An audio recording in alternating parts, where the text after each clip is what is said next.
warahmatullahi wabarakatuh.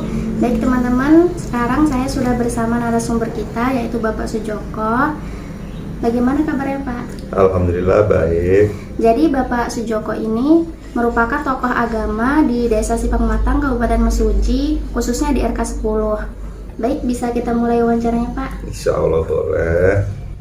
Jadi sekarang kita ini akan berbincang mengenai ekonomi sosial. Menurut Bapak, ekonomi sosial itu seperti apa? Pandangan ekonomi sosial ya. Jadi kalau ekonomi sosial itu kan ada menyangkut masalah SDM dan ada menyangkut masalah swadaya dari lingkungan. Jadi kita punya SDM nih ya, punya potensi. Tetapi kalau seandainya di situ lingkungan kita tidak ada swadaya lingkungannya juga nggak mendukung ya, ini kurang berpengaruh. Artinya keduanya SDM dengan lingkungan itu harus saling berkaitan.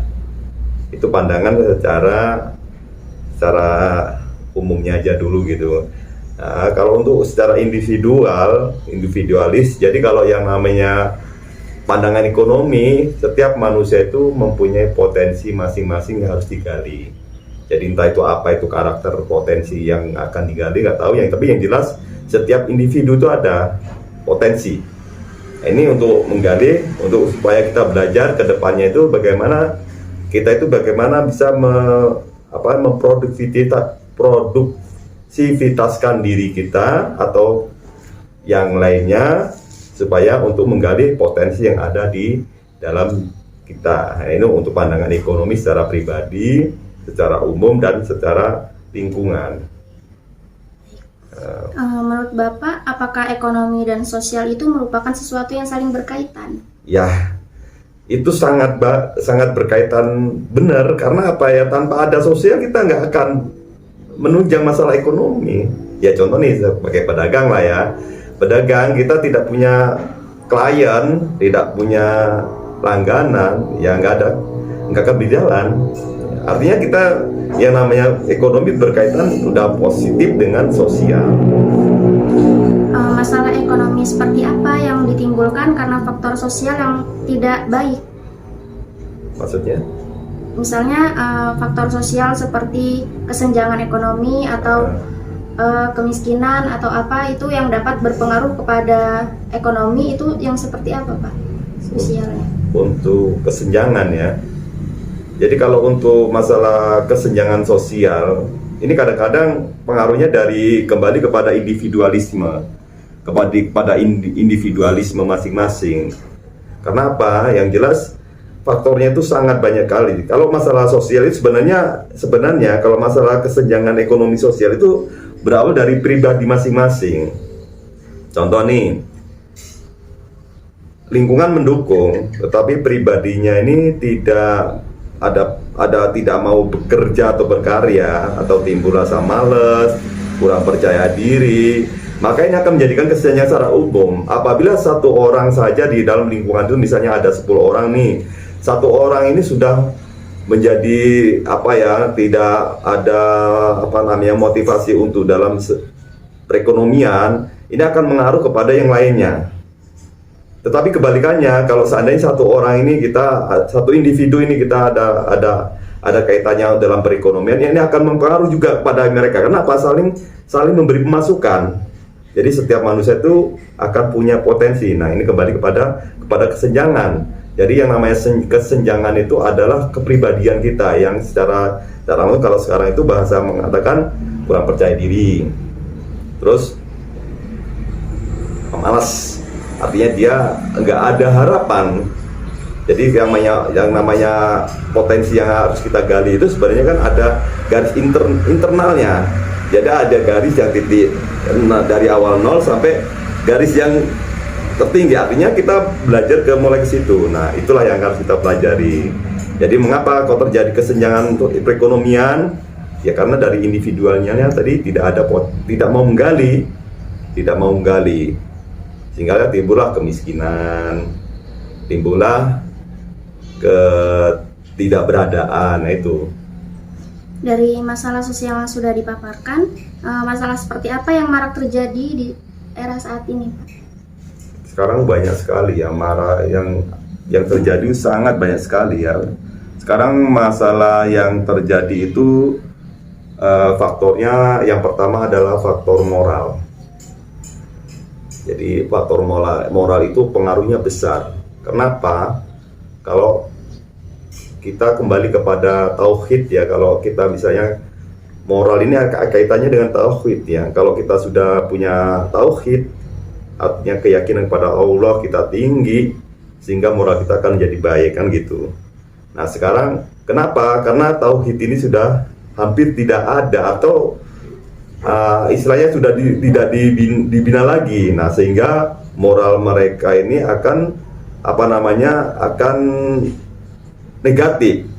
Sehingganya apa? Ketika ada potensi yang di dalam hatinya itu yang harus digali, karena dia tidak ada motivasi untuk menggali potensi, sehingga timbullah perkara-perkara yang negatif. Contohnya ya tadi diantaranya pemalas, mungkin terjadilah perbuatan-perbuatan yang negatif seperti lainnya, seperti malas bekerja, malas berkarya, sehingganya timbullah pengaruh yang besar, contoh pencurian segala macam. Nah itu cara moralnya kayak gitu. Lalu bagaimana pandangan Islam mengenai masalah tersebut, Pak? Ya kembali kepada tauhid. Jadi kita pandangan Islam untuk kita mungkin sebagai tokoh dalam masyarakat, kita memberikan tausiah-tausiah kepada masyarakat. Dan sedikit banyaknya kita bicara baik melalui forum, artinya kita melalui forum atau melalui media-media, atau melalui kita dengan sistem silaturahim, kita bicarakan lagi. Pandangan Islam ini mengarahkan kepada kebaikan. Kenapa? Ya di dalam Al-Quran pun telah diterangkan juga ya bahwa dalam hadis ini ya, yang artinya Allah menyukai mukmin yang kuat dan tidak menyukai mukmin yang lemah. Artinya apa? Kalau menurut Islam ini nggak ada kata-kata nggak bisa, semua bisa. Dari bangun tidur diajarkan untuk sholat subuh. Artinya apa? Biar tidak menjadi pemalas. Kemudian setelah kita sholat subuh, kita diajarkan untuk selalu berzikir pada Allah, bahwa kehidupan ini sebenarnya sudah ada yang ngatur. Timbullah percaya diri. Nah, untuk pandangan Islam, kita mengarahkan ke situ. Jadi yang kita kita tanamkan yang pertama ketauhidan tadi, kembali pada ketauhidan, mungkin melalui rekan-rekan kita, media sosial, kepada kita di forum-forum, atau kita mengisi tausiah-tausiah lainnya. Nah itu. Terus yang pertama, terus yang kedua kita menampakkan secara akhlak tadi. Artinya banyak sih yang mengatakan kamu hanya bisa berkata tapi tidak bisa melakukan. Nah kita yang berkata ini istilah kita udah menampakkan. Seperti contoh nih, lingkungan kita menginginkan lingkungan kita bersih, agar kita lingkungan rapi. Nah kita yang bicara mencontohkan. Kita belajar untuk bersih-bersih, untuk belajar rapi-rapi. Nah inilah yang akan menjadikan contoh. Lalu apa solusi yang dapat dilakukan untuk setidaknya mengurangi masalah sosial tersebut? Solusinya ya itu tadi.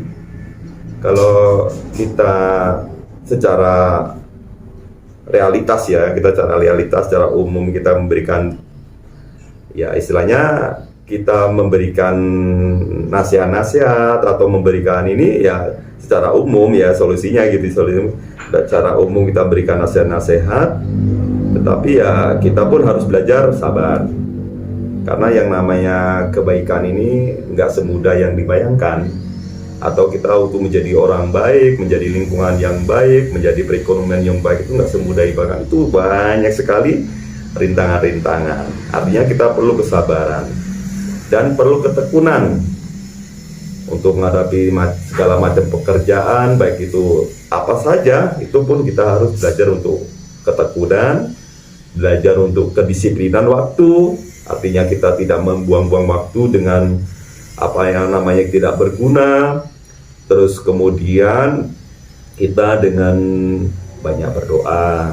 Artinya mungkin kalau seandainya hari ini kita belum mencapai suatu hasil yang maksimal, kita pun berdoa. Kita doakan juga saudara kita, yang lingkungan kita pun supaya menjadi kebaikan-kebaikan, kita doakan kepada Allah. Kalau memang belum tercapai, kita doakan terus dengan akhlak, kita doakan itu terus yang kita lakukan. Baik teman-teman, demikian sekian wawancara kita bersama Bapak Sujoko. Terima kasih ya Pak. Ya, sama-sama. Saya akhiri, wassalamualaikum warahmatullahi wabarakatuh. Waalaikumsalam warahmatullahi wabarakatuh.